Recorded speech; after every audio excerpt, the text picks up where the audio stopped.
नमस्कार दोस्तों, welcome direction study point. मैं हूं सौरभ शुक्ला। देखिए, इस वीडियो में बात करने वाले हैं जो आपका यूपी पीईटी का जो है नोटिफिकेशन कल जारी कर दिया गया है और जो है बहुत ही जल्द इसका एग्ज़ाम भी जो है करा लिया जाएगा। इसलिए देखिए, आप चाहे या ना चाहें आपको एक फॉर्म भरना पड़ेगा अगर आपकी अब तक नौकरी नहीं लगी है, क्योंकि यूपी ट्रिपल एस सी की जो भी वैकेंसी आएगी 2024 में, यानी कि जनवरी 2024 के बाद जो भी वैकेंसी आएगी वो यूपी पीईटी के माध्यम से ही जो है, जो पीईटी आपका 2023 में ये हो रहा है, इसी के माध्यम से आगे वैकेंसी आएगी, तभी आप फॉर्म भर पाएंगे। तो इसलिए आपको जो है स्कोर करना, पीईटी में स्कोर करना, अच्छा नंबर लाना काफ़ी ज़रूरी हो जाएगा। तो इस वीडियो में हम यही बात करने वाले हैं। देखिए, आपको सब पता है कि फॉर्म का भरने का डेट क्या है, फॉर्म का भरने का लास्ट डेट क्या है, संशोधन करने की तिथि क्या है, ये सब आपको पता है। फॉर्म आप खुद से भरिएगा। इस वीडियो में हम बात करेंगे कि सिलेबस को कैसे तैयार करें, किन किन टॉपिक को पढ़ना है ताकि जो है अच्छे नंबर लाए जा सके। क्योंकि देखिए, सबसे अच्छी बात यहाँ पर यह है कि जो UP triple S C PET की जो परीक्षा होती है उसमें सिलेबस से बाहर कुछ नहीं पूछा जाएगा, सिलेबस के अनुसार ही पूछा जाएगा। केवल आपको लेवल का अंतर देखने को मिलेगा।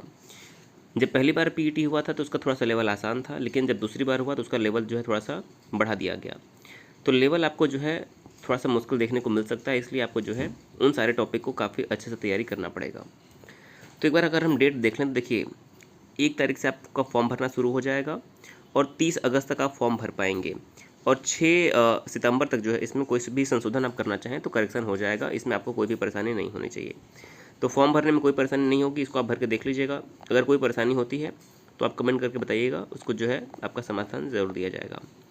अब बात करते हैं केवल सिलेबस की कि तैयारी कैसे करें। यानी कि जो आज से भी तैयारी करना शुरू करेगा, मान लीजिए किसी ने पहले तैयारी नहीं की है, किसी ने अभी 12th पास किया है, अगर वो भी तैयारी करना चाहता है तुरंत जो है, तो वो भी अभी से भी तैयारी करे तो भी उसके अच्छे नंबर आ सकते हैं।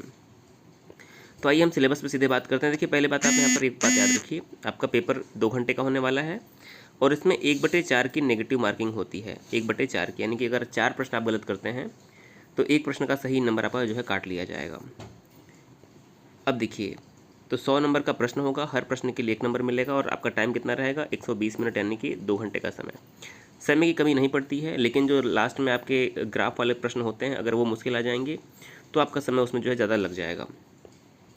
तो सबसे पहले हम बात करते हैं हिस्ट्री की। तो देखिए, सारे सब्जेक्ट में जो है टॉपिक फिक्स है, इससे बाहर आपको कुछ भी पढ़ने की ज़रूरत नहीं है। तो सबसे पहले अगर हम हिस्ट्री की बात करें तो देखिए, सिंधु घाटी सभ्यता से प्रश्न आपको देखने को मिलेंगे, यानी कि देखने को मिलेंगे, ज़रूर मिलेंगे। इसके बाद वैदिक संस्कृति, बौद्ध धर्म में गौतम बुद्ध से संबंधित प्रश्न आएंगे, जैन धर्म में महावीर से संबंधित प्रश्न आएंगे। इसके बाद मौर्य वंश में केवल सम्राट अशोक पढ़िए आप, गुप्त वंश में समुद्रगुप्त, चंद्रगुप्त द्वितीय। इसके बाद हर्षवर्धन, राजपूत काल, सल्तनत काल, मुगल साम्राज्य और मराठा। इसके बाद ब्रिटिश राज का अभ्युदय एवं प्रथम स्वतंत्रता संग्राम जो 1857 का हुआ था वो आपको पढ़ना पड़ेगा। इसके अलावा ब्रिटिश राज का सामाजिक आर्थिक प्रभाव। यानी कि हिस्ट्री में आपको इससे अलग कुछ भी पढ़ने की ज़रूरत नहीं है, डिटेल में बिल्कुल पढ़ने की ज़रूरत नहीं है। केवल अगर आप लूसेंट से भी पढ़ेंगे, या तो आप लूसेंट का सामान्य ज्ञान पढ़िए, या तो इसके अलावा किरण पब्लिकेशन की एक बुक आती है सामान्य ज्ञान की, किरण प्रकाशन की जो बुक आती है, आप अगर उसको भी पढ़ लें, उसमें काफ़ी अच्छे से दिया हुआ है। तो किरण प्रकाशन का सामान्य ज्ञान पढ़ लीजिए, या तो आप लूसेंट पढ़ लीजिए, आपका जो है हिस्ट्री के सारे प्रश्न जो है सही हो जाएंगे। इसके बाद जो भारतीय राष्ट्रीय आंदोलन आता है, इसमें आपका जो है टॉपिक फिक्स है। तो स्वाधीनता आंदोलन के प्रारंभिक वर्ष, स्वदेशी तथा सविनय अवज्ञा आंदोलन, महात्मा गांधी से संबंधित प्रश्न आएंगे। क्रांतिकारी आंदोलन, उग्र राष्ट्रवाद का उदय, विधायी संशोधन जैसे कि ब्रिटिश इंडिया एक्ट 1935। इसके अलावा भारत छोड़ो आंदोलन, आज़ाद हिंद फौज और सुभाष चंद्र बोस से संबंधित जो है प्रश्न आपको मिलेंगे। तो अगर आप देखिए, 1885 जब कांग्रेस बनता है वहाँ से लेकर 1947 तक के जो सारे अगर टॉपिक पढ़ लेंगे, सारे मेन इवेंट, तो आपका राष्ट्रीय आंदोलन से एक भी प्रश्न बाहर नहीं जाएगा। और इसके लिए भी सेम, या तो आप लूसेंट पढ़िए, लूसेंट का सामान्य ज्ञान, या तो किरण पब्लिकेशन की जो सामान्य ज्ञान की बुक आती है वो जो है काफ़ी रहेगी। इससे बाहर आपको कुछ पढ़ने की ज़रूरत नहीं पड़ेगी। इसके अलावा आप यूपी ट्रिपल एस सी का जो प्रीवियस ईयर के पेपर हैं वो यूथ पब्लिकेशन से देखकर उसको सॉल्व कर सकते हैं। अब बात करते हैं भूगोल में कौन कौन सा इंपॉर्टेंट टॉपिक है। तो देखिए, भूगोल में भारत एवं विश्व का भूगोल दोनों पूछा जाएगा, जिसमें नदियाँ तथा नदियों घाटी, भूजल संसाधन, पर्वत, पहाड़ियाँ, हिमनद, मरुस्थल और शुष्क क्षेत्र, वन, खनिज संसाधन, विशेषकर भारत में। भारत एवं विश्व का राजनीतिक भूगोल आपको पढ़ना पड़ेगा, जलवायु तथा मौसम, टाइम जोन, जनसांख्यिकी परिवर्तन तथा प्रवास, ये सब इंपॉर्टेंट टॉपिक है। तो भूगोल में आप उतना ही पढ़िए। और भूगोल के लिए भी सेम रहेगा आपका केवल ल्यूसेंट और किरण पब्लिकेशन की बुक आप पढ़ सकते हैं, और यूपी ट्रिपल एससी का previous year paper youth publication से आपको मिल जाएगा।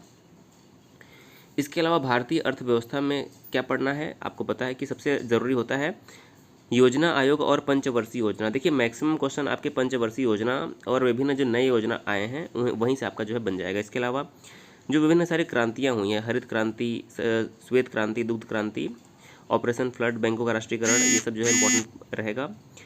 इसके अलावा मिश्रित अर्थव्यवस्था का विकास, निजी एवं सार्वजनिक क्षेत्र, इनसे प्रश्न बनेंगे। इसके बाद 1991 के बाद जो आर्थिक सुधार हुए यानी कि लिबरलाइजेशन, प्राइवेटाइजेशन, ग्लोबलाइजेशन, इन सबसे प्रश्न बनेंगे। और 2014 के बाद जो सुधार हुए हैं जैसे कि कृषि में सुधार, ढांचागत सुधार, श्रम सुधार, आर्थिक सुधार और जीएसटी। इसके अलावा जो प्रमुख नई योजनाएं जारी की गई हैं, जो लागू की गई हैं, तो प्रमुख योजना से भी प्रश्न बनेंगे, इसको पढ़ना जरूर रहेगा। अब बात करते हैं भारतीय संविधान। देखिए यहाँ पर एक बात आप ध्यान देख लीजिए कि भारतीय इतिहास में जो है 5 ही नंबर के प्रश्न आएंगे, यानी कि भारतीय इतिहास का जो आपका टॉपिक है यहाँ से केवल 5 प्रश्न आएंगे। इसको आप नोट करते चलिए, 5 से ज़्यादा भी नहीं होगा, 5 से कम भी नहीं होगा। तो इतिहास से 5 आएंगे और आपके राष्ट्रीय आंदोलन से 5, यानी कुल मिला के इतिहास से आपके 10 प्रश्न हो जाएंगे। इतिहास और आंदोलन को मिला लें तो 10 प्रश्न आपकी हिस्ट्री से हो जाएंगे।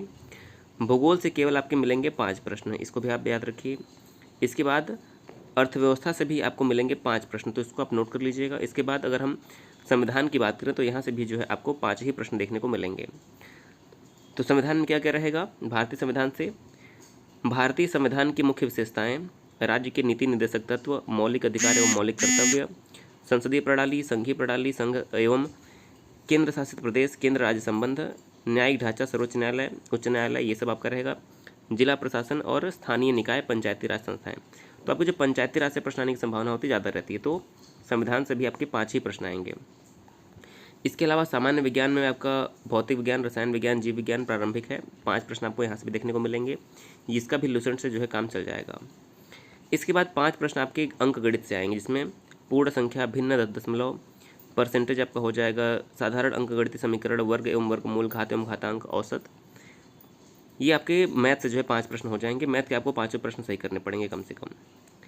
फिर आएंगे 5 प्रश्न का आपका जो है हिंदी आने वाला है। इसमें संधि आएगा, विलोम शब्द, पर्यायवाची, वाक्यांश के लिए एक शब्द, लिंग, समश्रुति, भिन्नार्थक, मुहावरे, लोकोक्तियाँ, सामान्य अशुद्धियाँ, लेखक और रचनाएं, गद्य एवं पद्य में। तो 5 प्रश्न आपको जो है यहाँ से देखने को मिलेंगे।